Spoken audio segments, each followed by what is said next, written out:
But we don't talk about that, so we just About leave that. So we leave that out of the podcast. Hence, Nvidia, that will Nvidia be Green. out of the podcast. Yeah, that will be removed. There's certainly, just like your slip up earlier, that will be Yes, removed. exactly. Yes. Don't mention the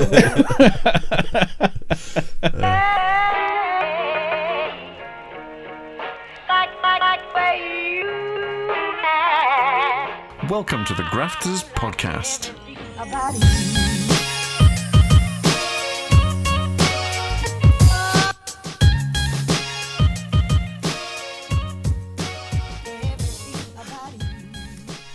Hello, John. Hello, Gary. How are you? I'm good.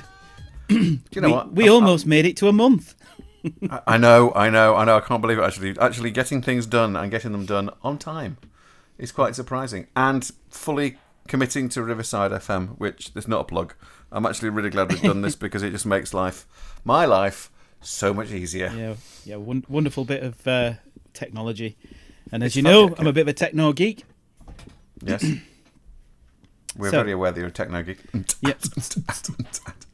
In fact, we've got a guest this evening, and I've listened to the music that this guy's actually written in the past, and he's actually quite a bit of more of a house person, but there's a bit of techno in those beats every now and again. We'll talk about him in a minute. How's your week been, John? It's been extremely busy. It's a busy time of year for the education sector when they come to buying new equipment. Oh, right. It's been very challenging, but I'm looking forward to a short mini break to Malaga in next week. Oh, blimey, it's all right for some. Yeah, literally, I've just booked the studio apartment. So, yeah. How many days do you think it took us to book it? Probably knowing you and Marie, a fortnight. Just about, yeah. Just about. We've been everywhere. I win. Everywhere in Malaga Centro. Everywhere. I got to the point where it was like, money's no object. I will take the junior suite in a hotel just to be in the location she wanted to be in. But we found a wonderful place, and I'm sure we'll update you on it in the next podcast, which will be more timely because I've added some dates to our tracker, if you noticed. I've seen. Yeah. They are literally 1 month apart. They literally are 1 month apart. Well, there you go. That's all we need. Yep. That's all we need. Because this one, we are recording this one on the 23rd of March 2023. March? Yes. Just get it right. Today is one of those March, days. It's 23/03/23. It's not quite a palindromic number, but it's pretty close, isn't it? On the bottom of my Windows 11 screen, it looks like a palindromic number, to be honest. 23/03/23. Yeah, that'll do. I'm happy with that. If you're happy, John, that's fine. I'm going to take the little wins. It would have to be 32 as well. So yeah, I'm going to take the little wins. If it was the 23rd day of the 23rd month of the year 2023. So what else has been happening? Well, GDC is happening right now. GDC, for those that don't know what GDC is, it's the Games Developer Conference out in San Francisco. Yep. It's apparently the weather's been atrocious, so glad I dodged that one. Not jealous much. Unreal have been announcing 5.2 on the Unreal Engine. My goodness. I saw some of it today. We're going to be selling a lot of video cards. That's all I'm going to say. We're going to have to. The procedural landscape that builds, and when you move something around and it reconnects to the landscape which is there, it's like, we know why we're going here. So we're closer to this. I'm going to build a big bar across. Holding up my Quixel pen. Oh, showing off. I don't know. So the Quixel guys have done an amazing job with that pipeline. Stunning. A fully procedural pipeline. Some great tech art tools in there. I love it. It does feel, doesn't it? I mean, I'm not, you know me, I'm always a bit of like, about AI, because it's like, AI. I know you need someone to do something with it, but, you know, I don't know, but it's just, you need someone to sit there and push the buttons and stuff, but still it's like something else is doing all the hard work. Yeah, which sounds like it should be a good thing. Yeah, speaking of AI.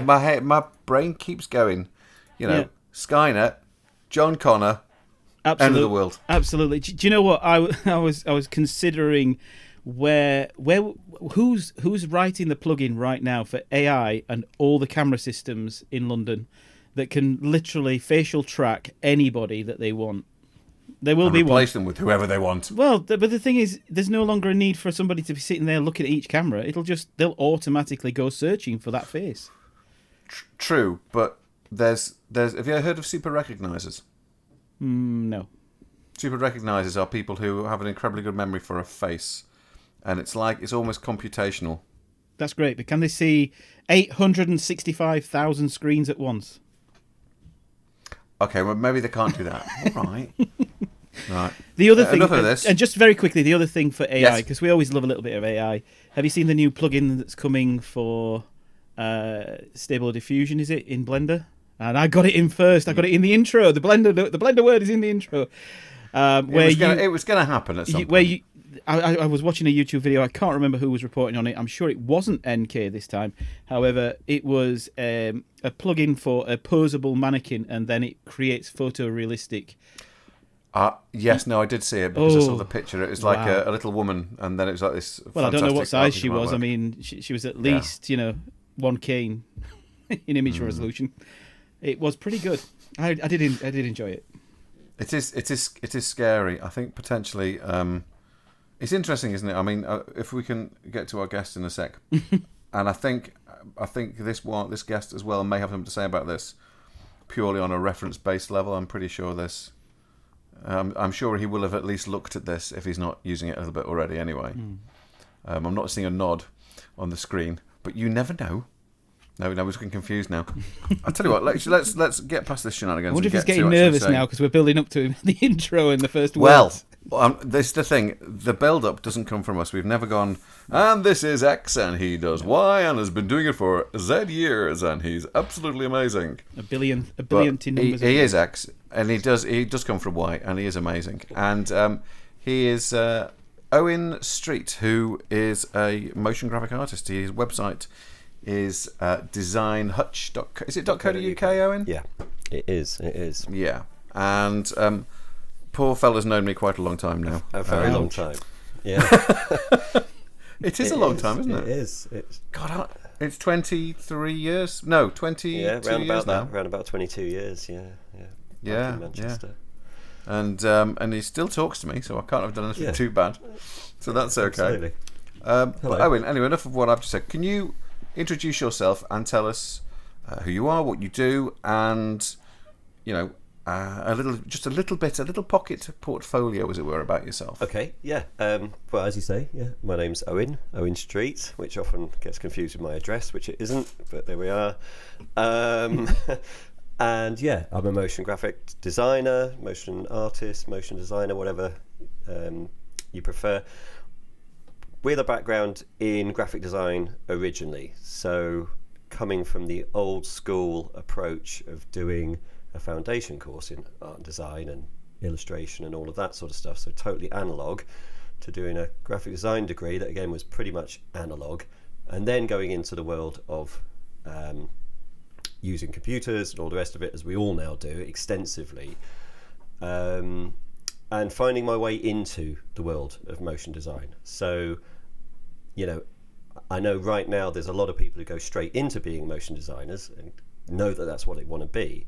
That's not how I came at it at all. I didn't know I wanted to be a motion designer. I didn't really know I was going to be using an Apple Mac. Okay, we're going back we are going back to when I went to university. They were a thing that was in one of the rooms that maybe you spent some time in, as opposed to now being the absolute key focus. So my background originally was that, but then, as you know, went into being a Mac operator, went into motion graphics, was very excited by After Effects. It was kind of up and coming when I was working in a post-production house, which you know well, because that's where we met. So working on sort of broadcast projects and corporate projects and all the rest of it. And After Effects really kind of fired me up into thinking, okay, now this is where it's going to be at. This is what I want to do. This is way more exciting than the other stuff I've been looking at. And that's what really sort of channeled me into focusing on that and then becoming a motion graphics designer, which I've been doing for the last, as you say, over 20 years. So so that's a little potted history of how I got to where I got to. I'm now a freelancer, as you say, with my own company, which is just me basically. It's just working across many different sort of styles and sectors, I guess. Basically something I've seen recently is a description of the Swiss Army knife, motion designer or designer of any description, really, which is, can you turn your hand to anything, or is that how you sell yourself? And that is how I sort of see myself, is kind of, okay, what is the problem here for this particular client? That's what I will try and solve, as opposed to being niche, which is something else I've been seeing a lot of at the moment online, which is this conversation now about, as we're reaching this sort of saturation point, or it feels like we are with motion graphics, that so many people want to now do it, whereas when I started it really wasn't a thing. There's so many people wanting to do it. Do you go niche or do you go broad? I mean, that's something, I don't know what you guys think about that, because I mean, you guys, you've got sort of a way into, Blender, for example, is already way more niche than, or even CG. Actually, to be fair, even CG, right, work is when you look at the amount of people now posting, I'm a motion designer, there's so many people entering into the, and all credit to them. I'm not trying to, this is not a kind of, they shouldn't be doing it. It's just the world has really, really opened up now to the availability of After Effects, what After Effects comes with now, what you can achieve in it quite quickly. I think it's just opened up, the world. So I mean, I will just keep talking until somebody stops me, by the way. So please feel free to, at any point, to stop me from going. I'd forgotten that about you, Owen. So I will just keep going. But and that was me. I thought I could talk the hind leg off a donkey. I mean, it's fascinating. First time we've properly met, Owen. So great to meet you. And your job. You were opening up, or is it not? It might not be. I might have met you. No, it isn't. It isn't, John. I probably did meet you. He was there when you were working at 422. Yeah, 422. So a long time ago, though, so we don't really remember it, I don't think, do we? But yes. I think we have, as Gary says, our paths have crossed, but quite possibly, yeah. So on the way to the loo. Can't even remember where the toilets were. I do remember at 422 there was this step down into the sort of side kitchen where the coffee was, and then there was some were they flame seats that were at the end? Oh yeah, that's right. Flame suite, there was one flame suite, and then there was an audio. There was a room that had originally been a 3D room that got turned into an audio suite. Yeah, so I do remember having to go into that suite and we're talking the pipeline through for the EXR files that were coming out of Maya from the rendering. It was happy days. I mean, it really was. And EXRs then were like, people barely knew what an EXR was at that point. I think we were pioneering this multi-layered approach to it within that little scope, within that little area. I just fascinated actually on just going back, dialing it back a few sentences to where you were talking about the sort of Swiss Army knife of motion graphics, and I suppose coming from a more recent education, sort of an institutionalized education background, i.e., working in the FE/HE sector, I was constantly pushing back against qualification versus experience. So it was kind of like what we really need, or I felt we really needed, was the voice of experience as opposed to the voice of I have a first. I didn't know where I was going to go, so teaching looked good, and I thought I've loved being in this classroom, so I'm going to keep teaching. Right. I mean, I'm probably going to upset quite a few of my my academic friends. However, I'm finding it more and more, that qualification, the writing of a qualification even is still this archaic art form that seems to take an age to actually go from concept to completion. And in the time memorandum that goes between, which may be 18 months if you're lucky, or it may well be 3 or 4 years if you're unlucky, the technology, the sector's moved on so rapidly that it's kind of what's the point in that now? We don't do it like that anymore. Yeah. I just thought, I wondered about cracking into that. It seemed like you got a little bit of an edge on what you were saying, and maybe you have an opinion there. Yeah, I mean, I suppose, I think actually I see myself as slightly lucky in a weird way that the technology wasn't around in the way that it is now. And I think that's probably going to sound really counterintuitive to a lot of people, because why wouldn't I be singing the praise? Completely with you. Yeah. I mean, I totally get the the tools are now incredible compared to what we had, right? And what we started with. And if we could have only had these tools then, imagine how quickly we could have done the jobs we were being asked to do, etc., etc. However, doing a graphic design course that was actually about graphic design and about understanding typography, right, and understanding form and layout and color, and we covered some illustration stuff and all the rest of it, and it was a broader based course around really getting to grips with graphic design as a process. What I think we see now is there's a lot, the ability to create a certain look is there for so many people, that what I think we're now beginning to see is a certain look replicated time and time and time again, because all you have to do is go online. Unreal Engine. Okay, yeah, but you can. Yeah. All it looks. In my world, it's this kind of colourful, quite nice but colourful, simple character animation, right? So that is just ubiquitous now. You see it absolutely everywhere. A lot of people are posting. And again, this is not. I'm not denigrating anyone here. If that's what turns you on and that's what you want to do, absolutely go ahead and do it. But I feel lucky that I had that sort of broader based kind of look at things and came from it, from that angle, and then the technology came later. So I feel I've got a sort of, hopefully, and anyone else who did that sort of course is perhaps can look at it slightly. And I think it'd be helpful for people, I think, to maybe not just go online and say, well, how do I do this technique, but actually have a look at go further back in time, have a look at some of the guys that did typography, have a look at some of the building blocks of what it is you're making, because actually I can see some lovely animations, but the kerning is out by like a country mile, and it's like no, that is 101 in terms of design, right? Your typography has to be right. You have to understand leading, you have to understand tracking, kerning, you have to understand, and that's just on the type side of things, and so yeah.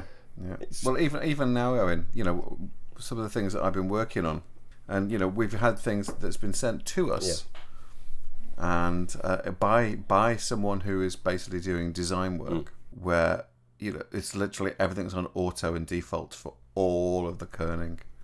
And I feel as though I came to typography late, but at the same time, I had a lot of good people helping me out and teaching me things, and the stuff that I heard from you and the stuff that I used to hear from Mike. Yeah. And he was a typo fiend. How's that? Mike was a typo fiend. God, he was slightly obsessed. Yeah, slightly obsessed with it. Yeah, sure. Mike was thoroughly obsessed with type, but as such, it made me better. Yeah. And so when I see someone who is doing this for a living and they send stuff to me, where the gap between an I, an O, and an E, for example, is not, these are sans serif fonts, which are not, it's not OCR, You have to basically move this stuff in closer and make an effort with it. I was lucky enough. I did the BTEC graphic art and design course, so I spent the first year learning about gouache. Oh, there we go. Yeah. And painting in reverse. Yeah. Painting in reverse. That was fantastic. And in the second year, that's where we got to experience, I think, an Apple 2.0 or something, whatever it was that had come out, and you had to book the time slots because there was only no, that's right. That's exactly what I was saying. Exactly the same for me. You had this machine that was this weird thing that it seemed to have kind of like, well, why is it in here? Why is it occupying this entire desk? What could it do? And why is it so interesting? Because what's this got? And then of course, well, as we know, it's become almost everything. And I was introduced to sort of spray paint. Back then, there was quite a lot going on, certainly in South Yorkshire, with certain spray can artists. I think. Graffiti. Yeah. So but the spray can artists. You say graffiti, I say spray can artists. No, graffiti, graffiti. Let's call the whole thing off. And I was I think this was the time that I'd got into sort of hip hop, and then we sort of moved into dance music, and it sort of led the culture into the sort of the early 90s of, the urban art was sort of like the leading force of change that was going on. A lot of clubs were sort of like basically warehouses that had been, basically tagged up, and away you went, and the police had raided it on the Sunday morning. So, they were here for Friday, but gone by Sunday.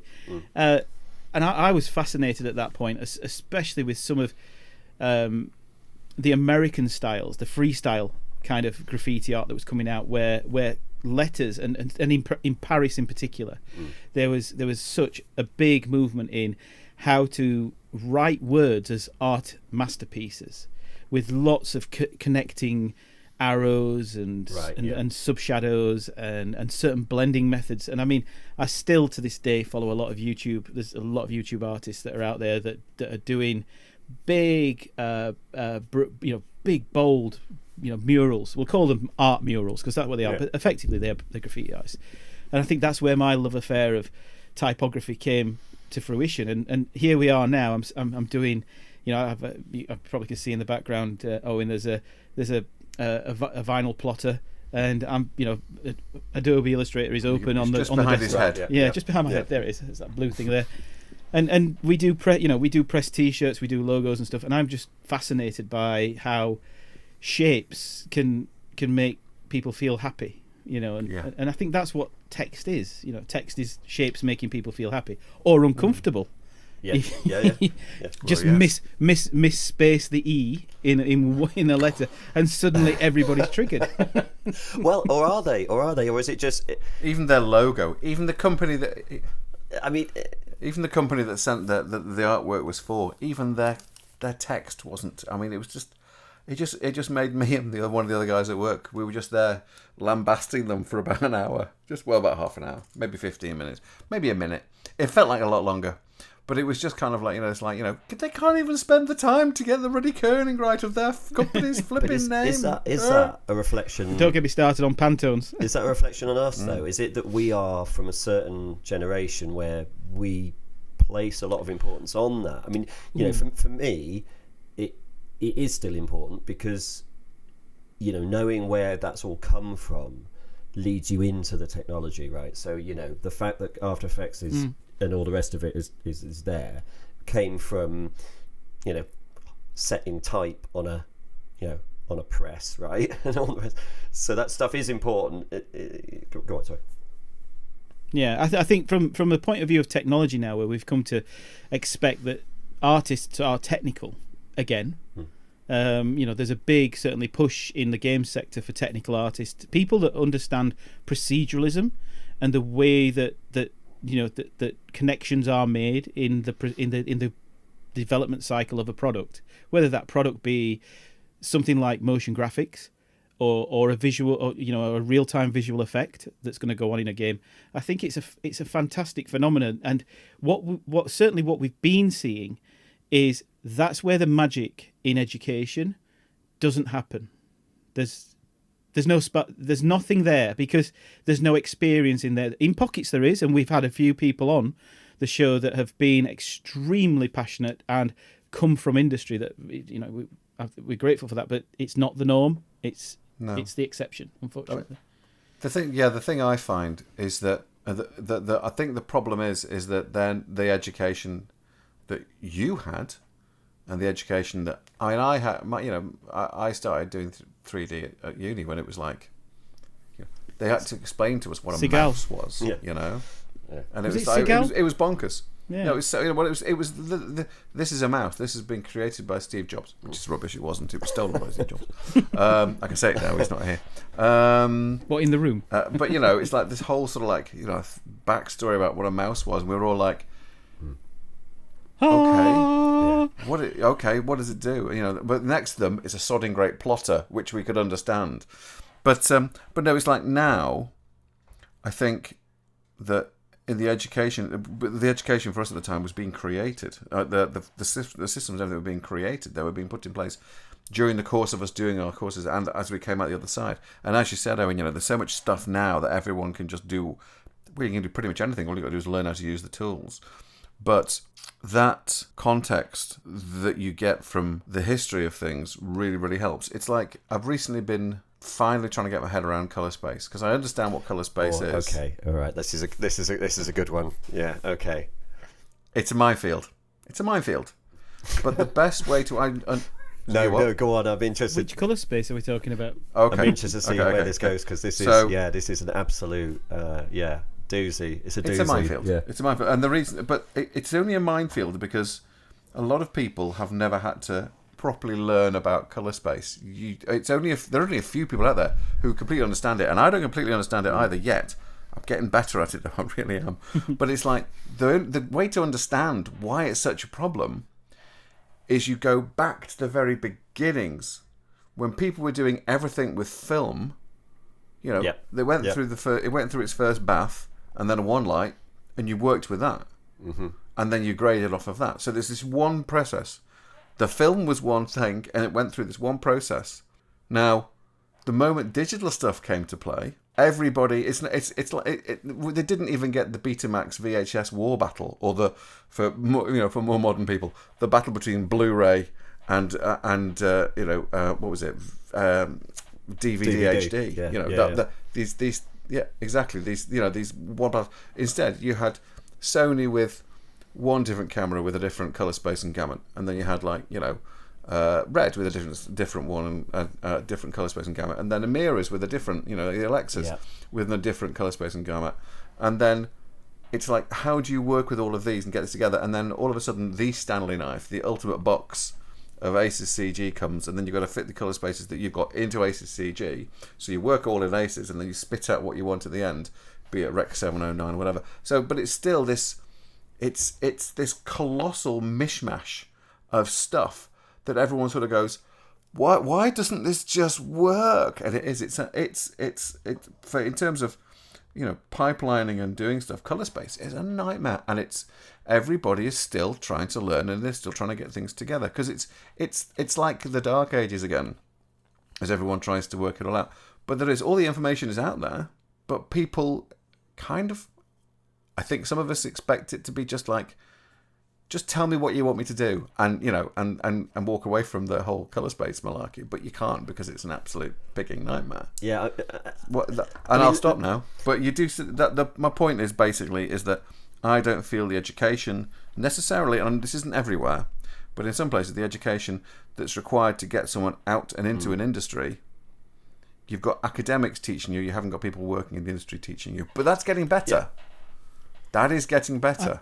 So I'm just gonna wrap a little caveat around that as well, that it's not necessarily the case that the people actually don't understand some of this process.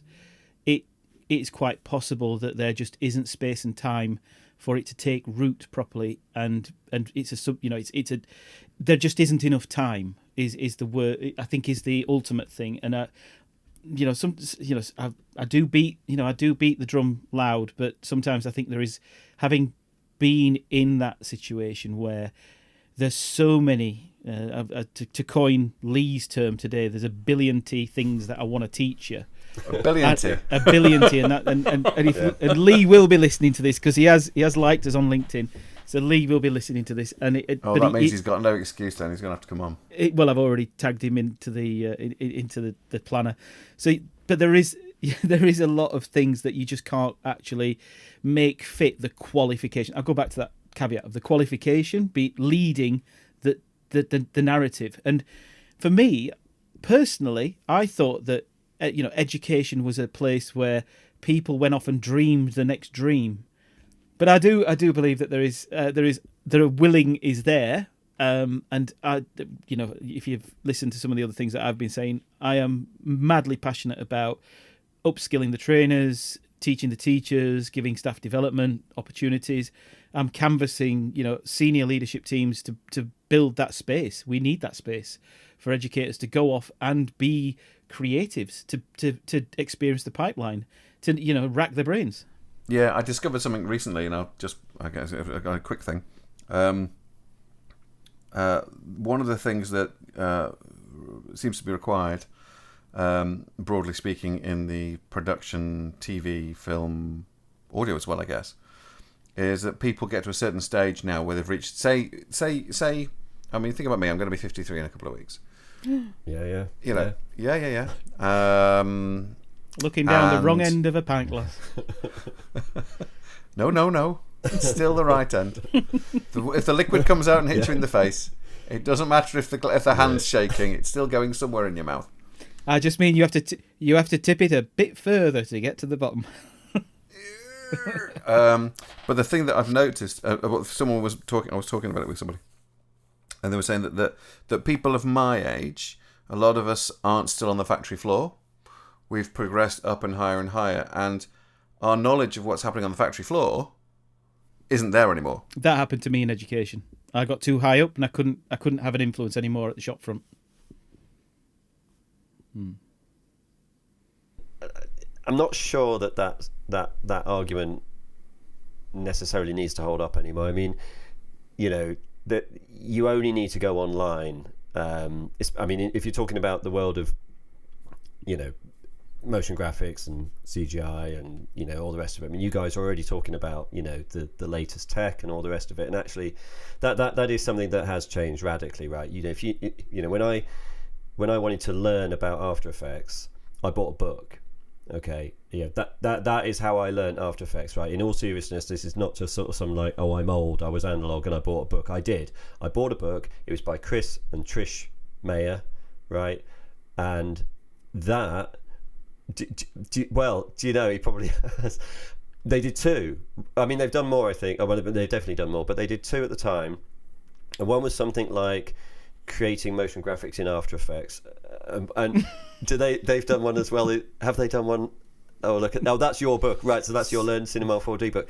But this is it, right? Okay. Yes. So, but in all seriousness, right? That was my source of, right, I need to learn this application. How do I do it? And at the time, the way you did it was you could buy these books, and they were brilliant, by the way. And I could go on to talk about something else about this, but that's on a different thing. But now, there is everybody's talking about, you can find what's new, you can find it right online. What do people used to do? You can find that out online, right? So I know what you mean, that people say, oh, you're older, you've moved up, you're not necessarily right down on but actually you can still see what they're up to. You can still hear about the latest developments, the latest technology. You can still keep abreast of it. I mean, or is it that you're saying that as you get older you choose to not be so abreast of the sort of latest tech? Is it that, or is it that you feel you can't? Or? I think it's, I mean, as it's well documented, obviously my wife's passed a driving test recently at the age of over 21. Right. Is that her 11th try, was it? A billion. No, she passed first time. She just took a billion years to get there. But we had a conversation recently in the car, and I think I did something, and she said that was just a natural move. You sort of like adjusted something very quickly and avoided, made a very casual sort of movement out to where of safety, where she would have probably stopped, causing more problems further back and whatever else, because the natural sort of teaching method is make yourself safe first, and then others around you will try and do the same. And I think as we get older, as we accumulate more experience, let's call it that, we can cross-reference, just like AI does, we can cross-reference all of those experiences and try and chart a new path when something comes up that's a challenge that maybe technology can solve straight away, but in our own old analog heads, we immediately go, I mean, look, the brain is the fastest processor in the world.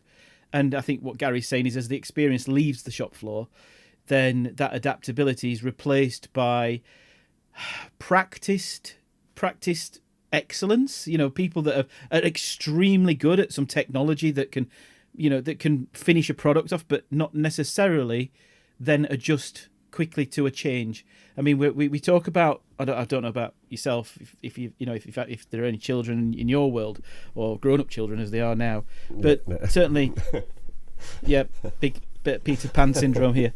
But there is. Where's my Wendy? Rufio. Sorry. But there is, now, kid.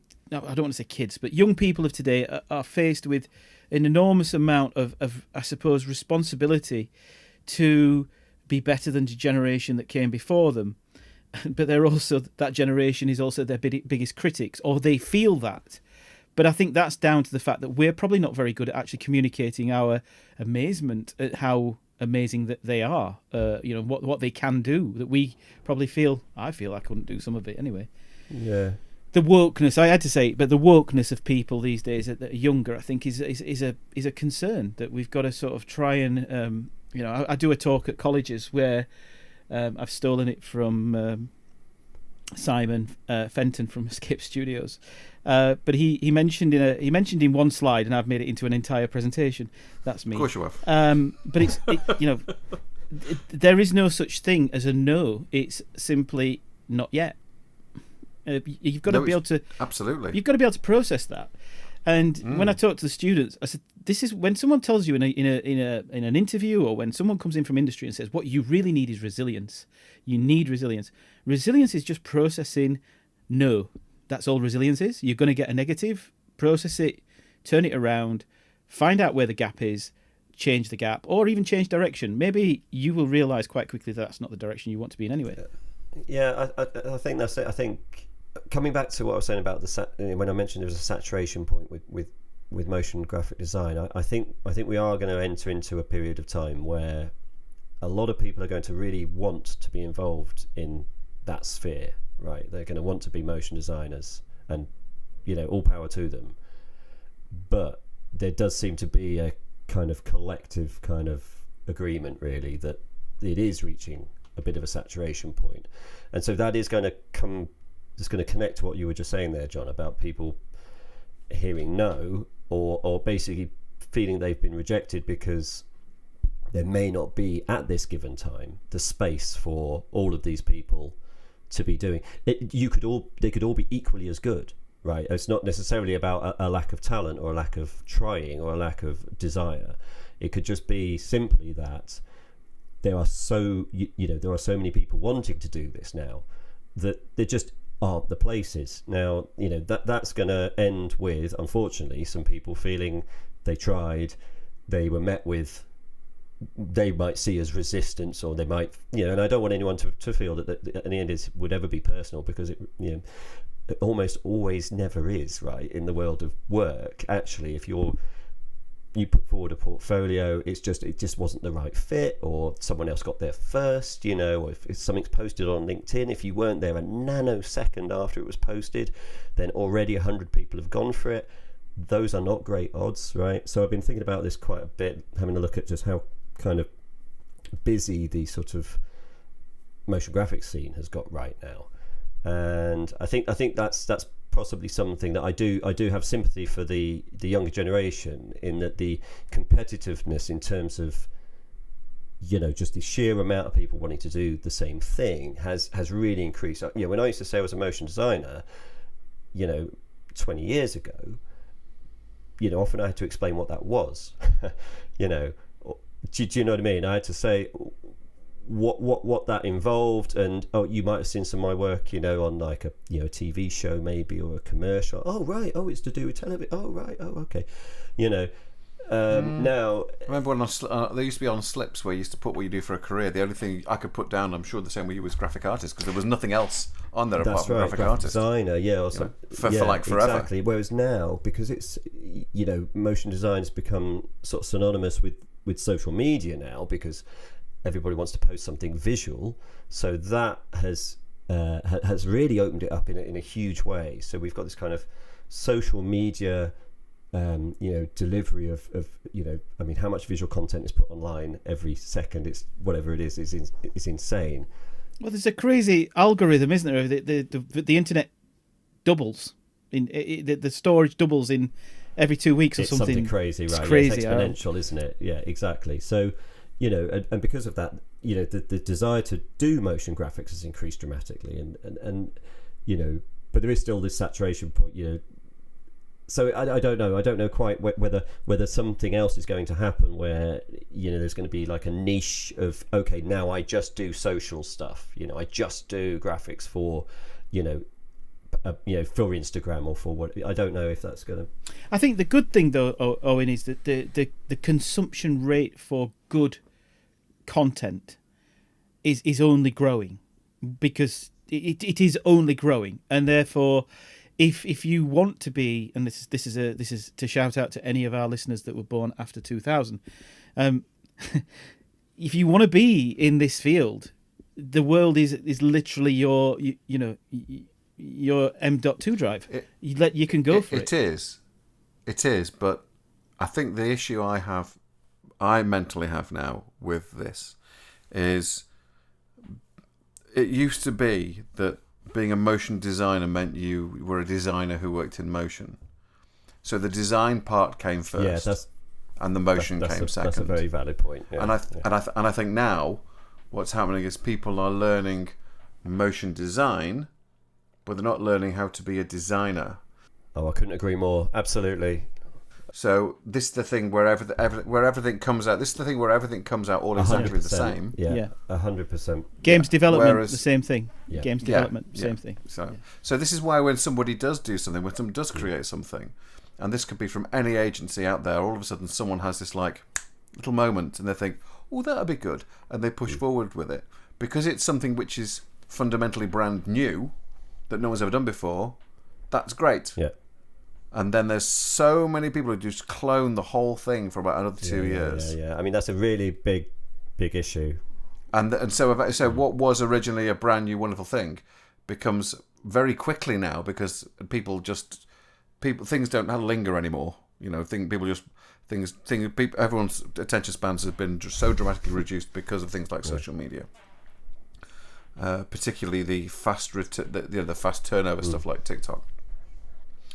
That whatever is brand new suddenly becomes old in an instant. Yeah, we've talked about Matt Estella, haven't we, before on the podcast? With the guy who brought Australian VFX education back into to the stratosphere of unbelievable nature. So and I was introduced to him when he did the talk at SIGGRAPH of side effects, you're teaching it wrong, and he was talking about how they were constantly playing nipping bingo in the showreel department. So people would send showreels in and they'd play nipping bingo, which nipping, is it Andrew Nipping? I think it's done the yeah. I was going to say I don't know. Tutorials. Oh look, someone's done that again. Yeah, and it literally was. Oh look, it's another nipping tutorial that's been slipped into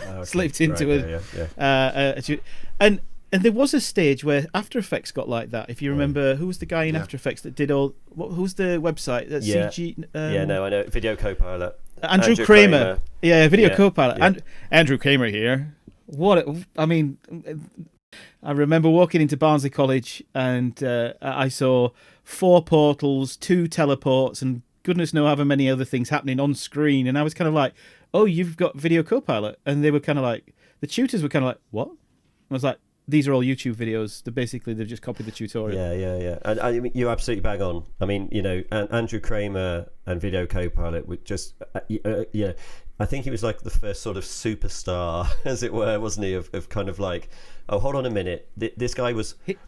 He was the donut before the donut. He was funny.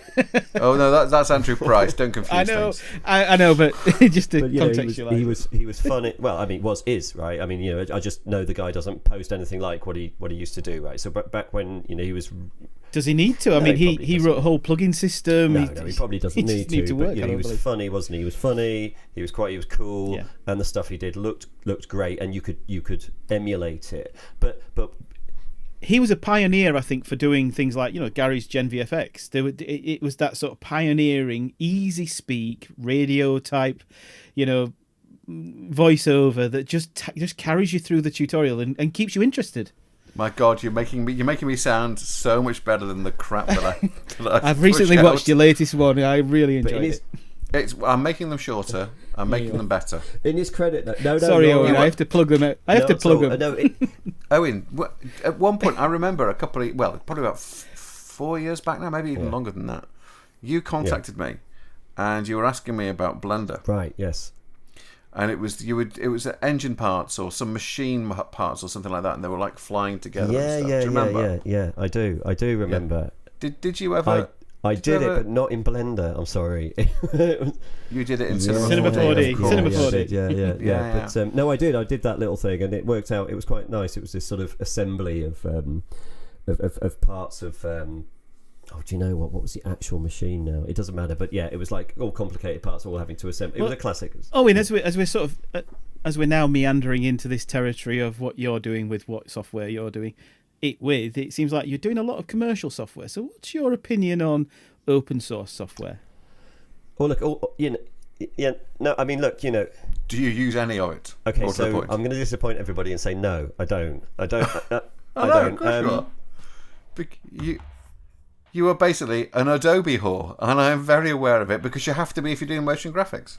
I think this is the thing. I think the thing is that I have, the beautiful, the best thing at After Effects, or Adobe, obviously the makers of what they did with After Effects when they included Cinema 4D Lite, and when they included Mocha AE, right?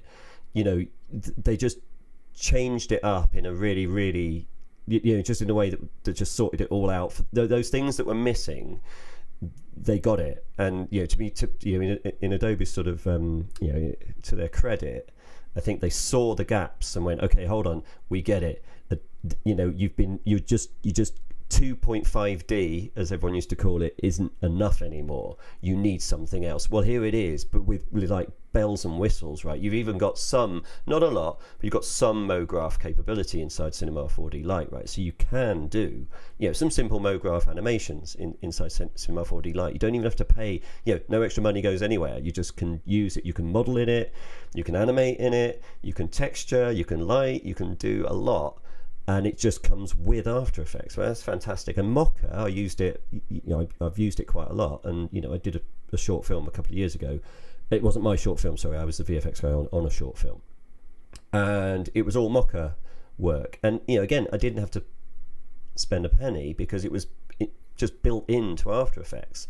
So open up Mocha AE, and there I was doing what previously would have been really high-end, expensive bits of kit. I saw somebody post on LinkedIn not that long ago, do you remember? And it was Thingy Eyes. What's it called? I'm sure it was Synthesizer. No, do you know what? No, I was thinking Synthesizer, but it wasn't. It was the one that we used to use at 4.2. You used to use it. It was a tracker. It was a camera tracker. Well, there's PF Track and there was Boujou. Yes, I think it was. I think it was Boujou. I think somebody posted. Do you remember Boujou? The other tracker, the other 3D tracker was Synthesizer. So it might have been that actually as well. Might have been, yeah. But I do remember it, but I never use it anymore because the 3D tracker in Blender is absolutely fabulous. Right, well, there we are. And we're back round to the open source stuff, I guess. Oh, it costs nothing. Right, exactly. But I mean, Maya had a camera tracker in there as well. And that was also rubbish. That was in Maya Incomplete. Because there was Maya Complete and Maya Unlimited, which I think everyone dubbed as Maya Incomplete and Maya Limited. Right. Yeah. Anywho, let's not do that. Talking about the stuff that's in After Effects, I actually, me, I still love and use After Effects. I have to say basis. It's great. I do actually enjoy it. I love it. Yeah. But where do you think is the future for it now? I've seen what's happening in the next releases, and I'm sure you have as well. Do you know, I'm a little bit guilty of not actually looking forward too much. I kind of tend to be, I kind of. A little bit, yeah. I don't. I'm not someone who seeks out the. I kind of tend to be thinking, right, how can I refine what I'm doing now with what I have? If you see what I mean. I'm always excited when I hear. So if you tell me something like is coming that I think, oh wow, right, that's a game changer, then I would be really excited about it. But yeah, so no, go on. I do like the thought process that it's kind of like Owen's saying, I ain't got time for this. I'm busy working. Thank you for the bleep point. There hasn't been one. I was thinking in my head, there's not been a bleep. I'm gonna get it. Ain't nobody got time for this. Ain't got time for this. No, there was. It's kind of they're putting in essentially what they're doing is they're putting in Element 3D. Yeah, okay, that would probably be a good move. I mean, Element 3D. We're back to Andrew Creamer then, aren't we? Because didn't he write ish? But I mean, it's like Element 3D Lite. It's not going to be as good.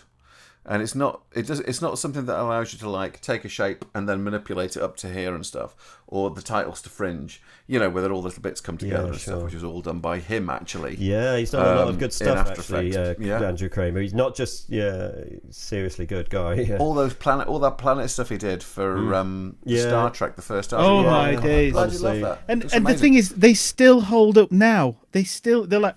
So many people. I mean, I use Nuke as well, but not as much as I use After Effects, to be frank.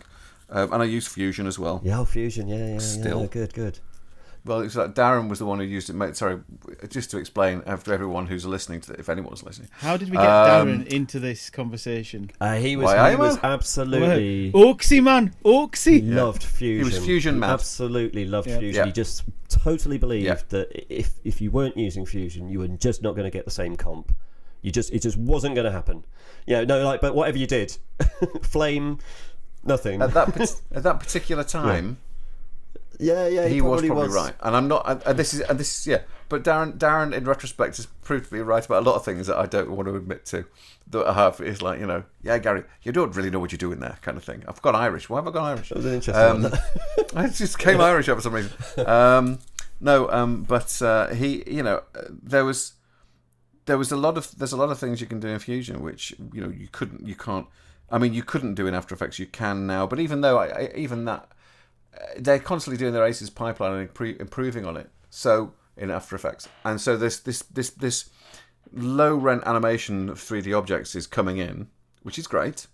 How is that better to the Cinema 4D Lite? Sorry, is it because it's just within the After Effects interface? Because it's integrated in the software, it will be faster and it'll be quicker to work with. But I know. Yeah. That is my bugbear with Cinema 4D Lite. Is you go into the Cinema 4D workspace, quite of course you do, right?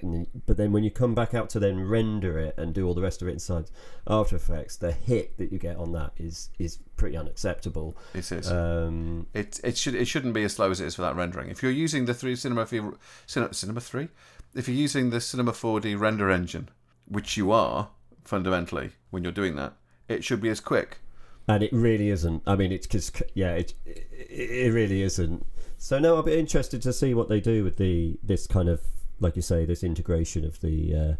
I mean, is it an actual integration of Element 3D? So it's actually porting that. Well, no, not Element 3D. What I mean is it's moving 3D objects right through the 3D. I think they're trying to get that 3D environment stuff right. I don't think they've quite succeeded yet. But I mean, it's going to be interesting to see. I'm hoping it's as good as I think it is. Well, I'm hoping it's better than I think it's going to be. How's that? Yeah. But I would like them to. But I do want them to sort out the ACES pipeline, because the thing about Nuke is you just say this is ACES in After Effects. It seems to be a little bit. It's a little bit guessworky. But even then, I've actually done some tests. Well, I say me and Simon Blackledge, who I work with. Simon's been doing some tests and he's doing comparisons between. Well, he was doing in the older versions. It's better now. Comparisons between ACES CG stuff, Lydia stuff into ACES CG and back out again on Nuke and in After Effects, and they weren't the same. But they now are the same. But now they are. So if you did it which now, is about time, because you would get the same result, right? Yeah. Fair enough. Yeah, in the same way that there's a new just to make life even more easy. If you export anything out for YouTube, the colours are wrong. Yeah. Out of anything. Yeah. Whereas what DaVinci Resolve has now got an RGB. That's down to the colour compression, isn't it? Yes, it is exactly. It's how the colours are read by YouTube. Yeah, that's right. You can open. There's a new output. It's something. I want to say RGBA, but that's not. That's just red, green, blue. Yeah, that's with an alpha. But it's something like that. Yeah. Exactly. Yeah. So it's got an A at the end, but basically what it is when you play that MOV out, it looks exactly the same as it was when it started. So people are kind of putting everything right. Yeah. But I do still wish all the cameras just had the same. Just shoot RAW. Don't put a LUT on it. Please just shoot RAW, and then my life will be easy. Yep. But again, that's going back to the education. Have they got the technology to allow them to shoot RAW? All the cameras have. They all have. but are they getting the cameras in that they can actually take that data straight out of? The question. All of them. But sometimes a director or a camera op tutor decides, I really like this. I love this. There's this look that I'm really getting. I'm going to record it, but I'm displaying it with. I'm just displaying it as as log C. But I'm not recording it as log C. I'm definitely just putting it through the display as log C, so we can see what it looks like. This is log C. It's looking great, and then they realise they've basically burnt in the LUT, and you're kind of like, oh god. So you have to kind of like de-LUT it, and then correct the colour space. Yeah. What do you say? Delete it. De-LUT and re-LUT. Yeah. And then re-LUT it. Yeah, exactly. Yeah. No, it's but it isn't. That's a complete other minefield. Wow, time is absolutely screaming by, Gary. It is. I'm thinking of your edit more than anything else. Well, the hope is that Riverside FM will save me a lot of time. Yes. It does sound like they're our sponsor, doesn't it? It really is bonkers. Thank you very much to Riverside.fm for recording this podcast. It does. If we could become a headline podcast on Riverside FM. I don't mind giving them a plug. I think this is actually in terms of ease. Anchor FM has become part of fully Spotify now as well, hasn't it? So you will find us on Spotify. So, yes. That's the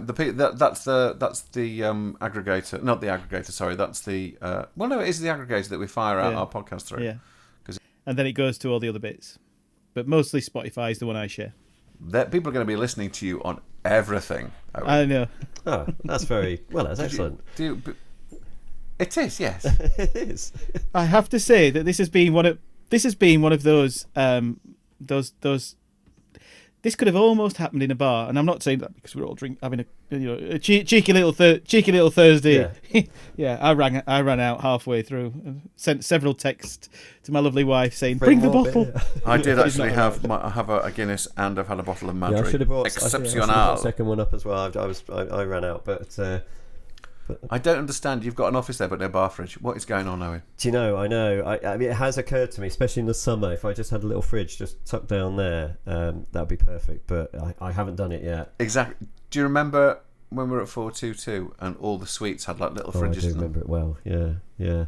Oh, I tell you what I remember from 422 was those comfy sofas, the sweet bowls that were in there, and the fact that the menus would be put out if you were working after 5:30, so that you could get your tea done. You could get your tea delivered. Yeah, that's right. And if you're working on a project, working through lunch, you'd get your lunch delivered as well. Yeah, you would get lunch. Yeah. And do you remember Schlurp suits? I do remember Schlurp. Yeah, I do. But I have to. I mean, look, those were great days. But I'll be honest. I mean, I love working remotely. I do. I just, for me personally, I know a lot of people like the sort of work environment. They get a lot from the buzz of being with other people and seeing what someone else is doing and discussing their work and all the rest of it, and that's great. But yeah, for me it's the sort of working from home's just the way forward for me. But there we are.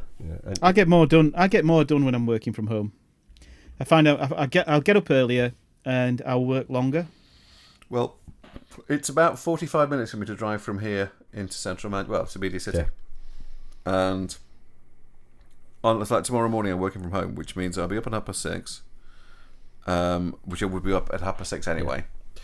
So up at 6:30, pull on some of my smeggy clothes, take the dog out for a walk, and then get back and probably not have time for a shower, and then have to work through from 9:30, remotely logged into the office. We have a meeting every morning at 9:30 to make sure that everybody's working. I think. Yeah. Which is fine. On your Teradici connection, I believe it is. Yes, it is indeed Teradici connection. Oh, I tell you what. Say one thing for when there's a problem with the world, things go right. It's like when the Second World War, someone develops tanks. Yeah. There's a pandemic and somebody basically turns Zoom into a national pastime. Yeah. And a way of working, remote working. I met the guys from Parsec today, which is an alternative to Teradici, and they concentrate more on, if I can get Lee's sort of explanation out of my head, but they concentrate more on number of frames per second that you're getting uninterrupted, coming back. So from a gaming point of view, and that technology was built on from a gaming side of perspective. And when you look at where Teradici comes from, which is a LAN-based, hyper secure network system, you can see the differences. And we were talking about that with software, weren't we? It's like, where did you end up? And you ended up when you look back at where they began, sort of thing. Yeah. So it's interesting. What was I going to say? So, Owen, is there anything you've worked on that you've really hated? Just out of interest. Really hate, like recently, like in the last sort of few years, or just ever. Well, not necessarily recently. Just during the whole course of. If this, okay, there was kind of a little section is one project. The pitfalls of your projects and your work. So there was a project I did back at 422, and it was when. Okay, no, it's okay. Well. What's the film? Keanu Reeves. It's based on, I think it's a William Gibson novel, and it's almost illustration-y. It's all blendy and movie, and everything's very trippy, and that's the whole point of the Scanner Darkly. Scanner Darkly. Johnny Mnemonic. No, Scanner Darkly. Scanner Darkly. That's it. Yeah. Yeah. And a client said, "We'd like it to look like that, please." And we've got about four or 5 days or something. And I remember being in the 42 offices. Find edges, at night, posterised. What are you complaining about? Yeah, so exactly. So I was there sort of, midnight every night, trying to get Illustrator to sort of. And I was maybe if I chose every fifth frame and did some sort of kind of interesting blend thing between it, and then kind of somehow, and I mean, it was an absolute nightmare because, and I think that comes from a position where I didn't think I could say that's not going to work, right? Whereas now I think I'd be able to say to a client, yeah, no, we haven't got the time, and we haven't got the technology, we haven't got, that's not going to work. So that kind of nightmare scenario. So I would encourage anyone who's listening who knows that if they're being asked to do something that is massively unreasonable or just isn't achievable in the time, don't fear having that conversation, because it is just a conversation. So I'm not saying you should say, no, I cannot do that, or no, you're wrong, or something like that. But just, open up the conversation with, okay, I can understand why you'd want it to look like that. That's amazing. But we've got 5 days. So, in all reality, what we need to do is perhaps do a variation that's achievable in the time and all that. Because that's, I think, the only time I've had a really unpleasant time is when I felt there wasn't a way out of trying to achieve something that cannot be achieved. Right, so I felt absolutely required to try and get to this end result, knowing from day one we were never going to get there, but not feeling I was in a position to say, does that make sense? That sort of. Completely, absolutely, yeah. In fact, I think I remember that you were actually doing it. Yeah, I mean it's quite a long time ago, but I think I remember it, you'd have been there. So that is there. But go on, sorry. So over the course of all the stuff you've done and worked on, and all the things you've done from where you were originally, right back in the day, learning typography, hand drawing, all of this crap, right to now. If there's is there one lesson, one thing that you've learned that if you wanted to impart any knowledge to anyone who wants to get into motion graphics, what would it be? If there's one nugget of absolute pure motion graphics gold that you want to share, I would say that one of the key things in any creative industry that you're in is you do have to get to the fundamentals, right? You have to know why you're doing what you're doing, and you need to have the building blocks to make those higher end decisions. So it's all very nice opening up Trapcode Particular and making some crazy, as you were saying earlier, John, some kind of like portal or something or whatever, because you've followed a tutorial where they've shown you what buttons to click and how many particles a second it needs and what kind of vector blur to use, whatever, right? That's fine. But actually, if you want to be a problem solver, and that's the key. The key is we are presented with different requirements from different clients, different looks, different types of jobs, whether it's a character animation thing or whether it's a compositing job. So you need to treat your software as a problem-solving tool. And the way you solve problems with a tool like that is to understand the basics of how that works and work up from there. So don't go in too high. Don't go into, okay, all I want to do is make explosions and stuff, and I want to just pressing the buttons and following the tutorial in the order in which this guy or lady does it, and blah blah blah blah blah. Oh, look, I've made this thing. Do you know how that worked? Do you understand why they were pressed in that order and how you got to that end result, really? Or did you just follow, you were basically talking about this earlier, weren't you, John? And whereas if you understand the fundamentals, A, of design, and then B, of how your software works, you can adapt. So when your client says, oh, actually today I want you to composite some CG work, oh, okay, right, I know how to approach that, because you know what I mean. So I suppose I'd say that it's and look around you as well, right? Look at the good stuff, look at the good people, listen to them, don't envy them, because I used to get a bit hung up with, oh God, that guy's good, wow. Yeah. And I used to be a bit... I still do. I was only across the room from you as well. I could tell that's you. Right, it was you. It was, that's right. No. But, you used to... there's a lot... it's very easy to... And it's also... Don't think that person who's doing great work is doing only great work all the time, or that they just magically got there from day one. They didn't. They've done all sorts. It's the resilience thing all over again, isn't it? It's looking through the an experienced pair of eyes for the first time and trying to just look at the finished result and not actually see the pain and the misery and the long hours and everything else. Sorry, was this a question about why we join the industry? I guess it might as well. It's like Facebook, isn't it? But this is, everybody puts forward their best life, right? Unless they're being true, unless they're really, really being honest, which most people aren't giving everything on Facebook, right? Are they? They're just putting forward, hey, wow, look at this amazing holiday shot. They choose the one shot where the sunset happened to be perfect, and everybody goes, oh my God, they're having the best life. And show reels, show reels are the same thing, aren't they? You always put forward, of course, you put forward your best work. So it's, don't get hung up on the fact that, wow, look at that 30 seconds or 45 seconds or whatever of amazing animation. It's okay. Of course it is. That's their show reel, and they've been doing it for 10 years or whatever it might be, right? So exactly, that's okay. Yeah. Don't fear that. Learn from it, look at it, admire it, follow them. Ask them a question. Sometimes people will reply. Not everyone's too. Yeah, there's this big hang up, isn't there? I mean, one of the brilliant things that recently going into colleges that I've been. It's been really refreshing to be able to say to some of the students, are you on LinkedIn?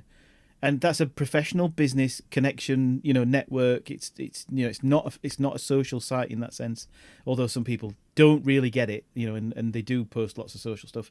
And I'll say, just ask a question. And I've had a couple of students that this might sound a bit, a little bit daft, but there's no daft questions, just silly answers, usually from me. And you want to give it back to say, well, actually, I will go and ask somebody about that, and I've asked someone in my network, passed it back on. We've created a connection and a dialogue, and I wonder where that's going to. I honestly, genuinely hope that ends up in a very positive outcome of that they accelerated through, a barrier that they seem to have found, and they found now a new way. Don't want to go into Mandalorian. This is the way, but this is the way. What a great show! What a great show that is, though. It's lovely, and it's just it's made with heart. That is, yeah. So. Very quickly, to explain, Owen, thanks for everything so far. The last part of the podcast, we generally ask a quick fire question, which is normally A or B. Oh, okay. And you can either elaborate if you want to, or just give a single answer. It's up to you. Okay. And we shall see what happens. Right. Okay. See what happens. Right. There's also like favourite something, A or B. Okay, let's go. So, the idea is it's a pretty much top of your head. You just let it drop out, whatever it is. And if it's let it fly out, and if it's unbroadcastable, it'll be beeped or it'll be cut. We can fix it in post. We all have T-shirts with that on, don't we? Yeah. Okay, Owen. So fast fire round. Your favourite movie? Blade Runner. I mean, Original? Oh God, yeah. No, I mean, by a country mile. Yeah. I think just I don't think I've ever seen something capture the actual feel of the future that I think the future might actually feel like than that film. You know, everything else was it's just had too much gloss, or it's had too much craziness, or it's had too much alien intervention or something. But Blade Runner, you know, that opening scene and the rain and the noirness of it is just, for me, I think I watched the director's cut of Alien, the original, and you get the same sort of vibe coming out of that. I mean, same time period. Yeah, very much. Same director, right? Am I wrong? Same director, So, of course, Ridley Scott. I mean, he was, it was absolutely phenomenal. At the sweet spot of his visionary. At that time, absolutely bang on. Yeah. Fantastic, wicked. Okay, this one I slipped in. Favorite font? Oh God, don't do that. You're going to make me choose. Typography.com are going to come at you. Defonts.com are going to come and kill you if you get this wrong. See, I ebb and flow a bit, so I don't. Okay, let's make this favourite current font. Let me say, I mean, okay. I like Gotham at the moment. It's not particularly. Okay. That might not feel particularly. It's clean. No, I'm losing the groom here, aren't I? Wonderfully blocky. It's blocky. No, not at all. No, not at all. I'm still. Yeah. Go on. I'm very much. I'm very much a Calibri, and if I'm not a Calibri, okay. I'm an Open Sans. I love Open Sans. Open Sans. See, less for me. Or Roboto. I like Roboto as well quite a bit. I use that quite a bit now. Yeah, actually, I got into the copperplate Gothic. Copperplate. I got into the copperplate Gothic. Yeah. It's so spiky, interesting. Yeah, different. yeah. Cool. No, I'm more. I do like a sans serif. You see, I do. Serif's just. I mean, yeah. I haven't really given a very good answer for that one because that's such a big. It is. It was a little bit of a banana skin. Bit of a big topic. Gotham Black is just superb when it's big somewhere. Exactly. That's the thing. It's got poster quality about it. You know, it's like a poster. Bang. 100%. There's your headline. Boom. You know. Yeah. Yeah. I do a lot of stuff with Korean fonts, and they have a font where it is literally just called Sign, and it's just such big, chunky, blocky. It just feels like it could be in Blade Runner or anything like that, and you just go, I want that on a T-shirt. Yeah. But the Korean alphabet, it's just literally circles and lines. It's just circles and lines, beautiful. And it's beautiful in its cleanliness. It's very. I think any of the scripts that are out there, whether you Hangul or Kanji, it's all really pretty stuff. It's pictures on a totally. So VFX or motion graphics? What VFX or motion graphics? To work on, or just which wins in a fight, or just generally, what do you get excited about more? That's a good question, isn't it? As well, yeah. Okay. So, I'm going to give it a double answer here. I like to go to the cinema and watch VFX done by people who really, really get it and be blown away by that experience. But I would rather work and craft motion graphics myself. Okay, so I would rather leave VFX to the people who, for someone else. Yeah, because and it's just you appreciate other people's work, right? That's it. In the VFX world. I would rather go and watch, because if you went and watched motion graphics, you'd be like, I like what they did with that kerning on that. Yeah, right. Exactly. Yeah, exactly. I'd be critical of it. And I'd be working out all the time. Whereas I like to give away to just let go of the fact that huge team worked on that. I'm just blown away. Boom. You know, how on earth they did that, I don't know. And I kind of like the fact that I can still feel that escapism with that. Yeah. I remember watching, what was it, Oblivion, and all the I love the film Oblivion. I think it's beautiful, but the motion graphics in it They're all done by G-Monk and his team, Oh, and G-Monk. it's just Yeah. staggering. Yeah. So for me, that's one of those moments where I have a wonderful VFX film that I love very, very much, even though I know it's slammed. And at the same time, you've also got this amazing motion graphic stuff with someone who I first discovered back when we were working at 422. We were, yeah, that's right, yeah. And I was just gobsmacked then, and I'm still gobsmacked now. And even though a bit like Andrew Just Kramer, you don't really see much no, of but it. amazing stuff. Yeah, I remember seeing that and thinking, if only I could ever. I don't think I've ever got there, but if I could even vaguely get there, And I'm not saying you haven't. I mean, But yeah, it's one of those things that you just see it. I feel the same. Yeah. Fab. Yeah. Okay, so when you're working, music, soundtracks or songs? Songs. Yeah. Well, actually, yeah, it would be mostly house. Old trance stuff back when it was good. Sorry, younger generation, but Groove Rider. Oh well, that's where you into drum. You into sort of more drum and bassy stuff there, aren't you? But I do. But then again, there was I'm lucky to be friends with a guy called Nick who went by the name Naughty Nick, and he did quite a bit in the 90s. He was quite doing the house parties and stuff like that.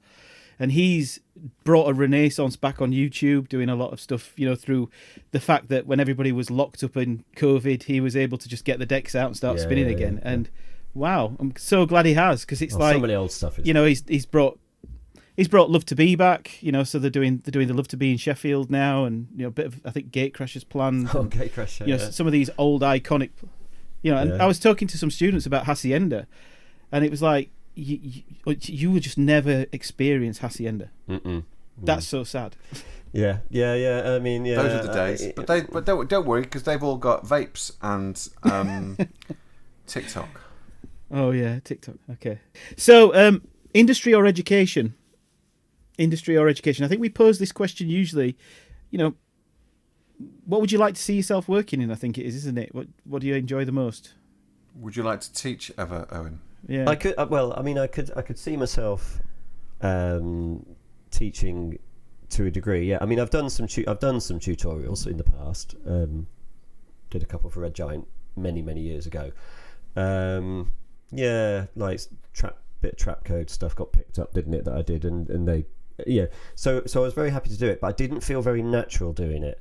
And that was around the time when people like Andrew Kramer were doing it, and I remember thinking, and I thought, how does he sound like that, whilst talking through his After Effects project while still being funny and all the rest of it, and I just I felt a bit stilted and a bit like maybe this isn't, but I would do it. I would disagree. Owen, you've come across, or certainly into my cans, you've come across as very, very easy listening. Oh, thank you very much. No, it's always, you've always come across as a very, I don't know, it's you genuinely, you're a lovely guy, and you're very, very talented, and you always seem to be have a very smoothness to your voice, Unlike me, that I believe I've got a deep voice, but then I listen to myself back on the podcast, and I sound like I belong on Sesame Street. I always feel that I'm enunciating, and I sound like a fat duck whenever I listen back to myself. I still miss the first "Welcome to the Graphters," but I still miss that one. Welcome to the Graphters podcast. That's so good. So I'm going to skip one here, Gary, and drop to the Your Plus, and then come back. So Cinema 4D or Blender? Have to ask it. It is Cinema 4D for me, I'm afraid. Just because of the MoGraph capabilities and all the rest of it, Okay, digital or analog? Analog. You know the answers coming before I had to ask the question. Although you still spinning your decks. You see that I am a hypocrite when it comes to that, because I say analog, but actually. But you've got no vinyl in your house. Oh no! Oh, you're kidding. Hold on. No, you got no idea. Oh wow! Wait, a proper use of an IKEA. Keep turning around. Keep going a bit further. I've got the same. I think I've got the same. The same furniture. Maybe the same shelf unit, but it's definitely not. There you go. That's fantastic. And there's more. We have just been visually, well, and this doesn't. Oh yeah, that didn't come across well in an audio world, did it? Doesn't come across well, but. So we get to boom. I want you in my room. Thank you. That's all I wanted to hear. So, That's an it. absolute doozy. My night is complete. Could I ask the next one? Yes. Thank you. Are you ready, Owen? Turbulent displace or CC vector blur? Turbulent displace. Thank you. Yes, again.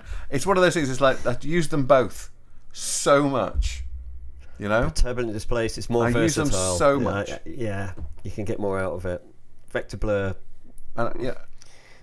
Yeah, I think. I mean, but every time I do anything, every time I've worked in a children's TV show, every single effect has had in them somewhere turbulent displace and vector blur. Or CC vector blur. Yeah. Worst Witch, that had a lot of vector blur in it. I remember that. Yeah. Oh, yes. And I did a series of Evermore for Disney. Evermore Chronicles. Yeah, I remember you doing it. I did a tiny bit. Yeah, me and Paul Woodward. Yeah, I remember it.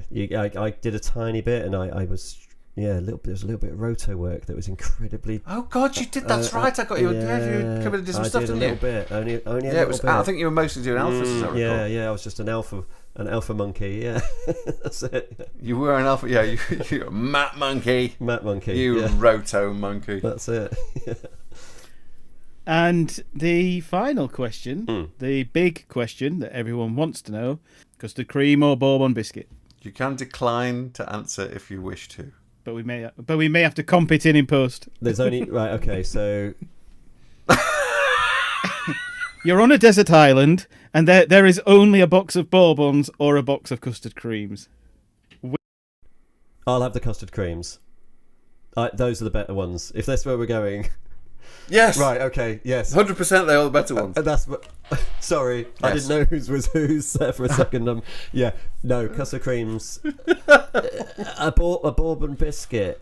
You reach saturation point more quickly with a bourbon biscuit than you do a custard cream. It's more forgiving. Well, you see, my problem is not the saturation. It's the fact that they are as dry as the bottom of the desert. They are dry. The arse end of the desert has more liquid in it than a bourbon biscuit, and they don't require anything other than dunking. They are robbers of moisture, aren't they? They are.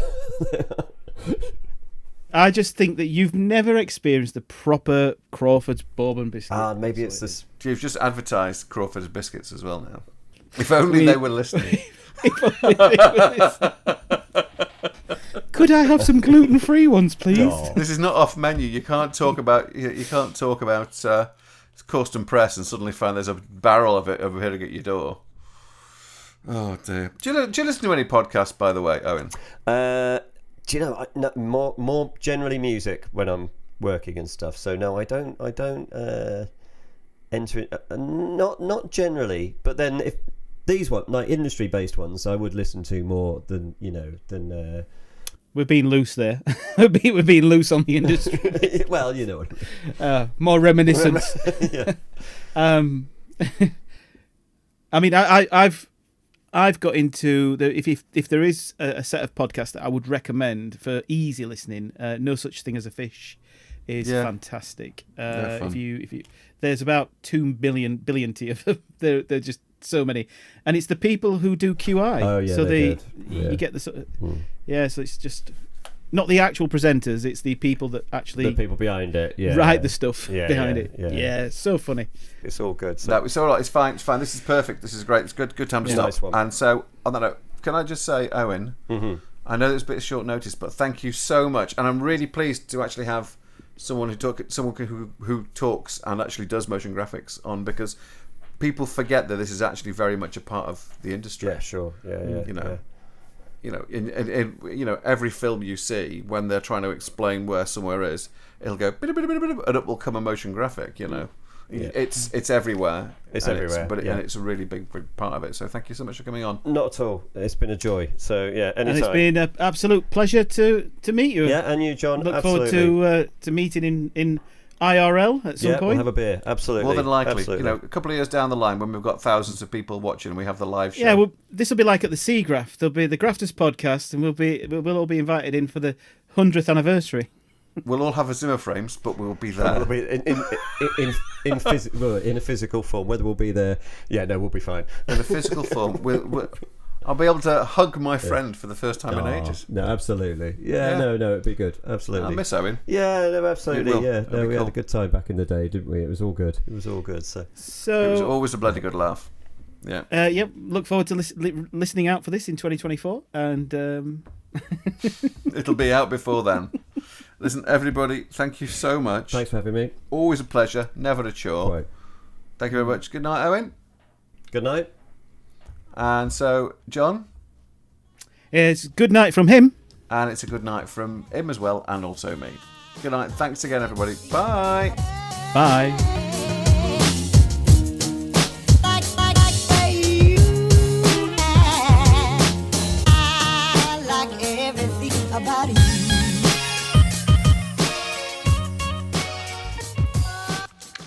This work is licensed under a Creative Commons Attribution Non-Commercial Share-alike 4.0 International License. Any opinions stated during the course of this podcast belong purely to myself and to John, and are based at the time that we record this. The theme music is My Everything by DJ Quads. If you like that, and I'm sure you probably did, there is a lot more of his great stuff which you can find at soundcloud.com/DJ Quads, or his music is also promoted by www.free-stock-music.com.